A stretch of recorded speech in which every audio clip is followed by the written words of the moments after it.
What we're marking here today is our mentoring handbook, and we felt that this is a potentially really important resource because it outlines in a simple and accessible way what our scheme is about, how it works, some of the impact it's had on both mentors and mentees. So I think this is a major event, and it puts a mark down for 10 years of our scheme. One of the major milestones during that 10 years was when we obtained NIHR funding 5 years ago, and that was announced at a meeting in Newcastle, so it seems appropriate that we should be celebrating 10 years of the scheme back in Newcastle. Well, the mentoring scheme is something of which the Academy is extremely proud. We believe we have a critical role in stimulating the next generation of medical scientists.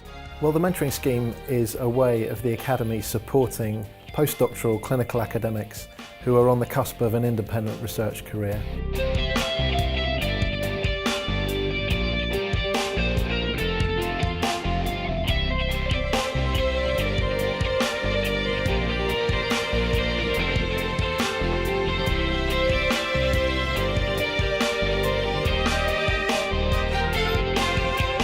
I think there's no doubt that becoming a clinical academic is hard work. There are so many demands on your time because you have to complete your clinical training, you're trying to compete for highly prestigious fellowships often, trying to struggle to get grant money, establish your scientific independence.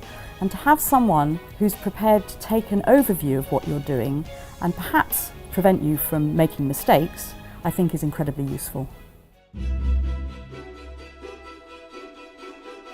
I think my experience of mentoring has been a really fantastic experience. I think it's helped me a lot because, especially in my earlier job, I did feel quite isolated sometimes, being probably one of the only young dental academics. One of the really beneficial things at the beginning was I sat down with my mentor and spoke about all the potential things I could do, and he very quickly focused on the things that he saw had both value scientifically, but more importantly would make me supportable by organisations that would want to support an academic. So that was a very, very useful perspective to have on it. Because of the mentoring scheme, my life is certainly more structured.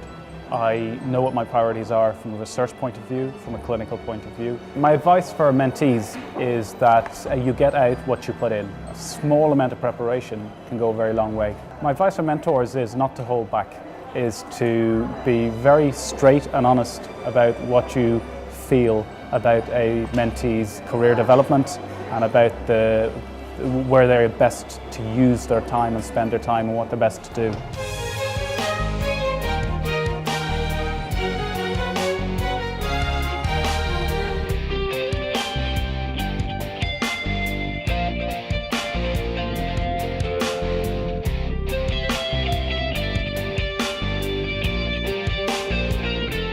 The Academy's mentoring scheme offers a model that could be used for establishing other forms of mentorship elsewhere. It's a good template, it's a good model, it works, and I know that the officers of the Academy are very happy to offer information on how it's structured and how it's organised to those that might want to use it in other settings.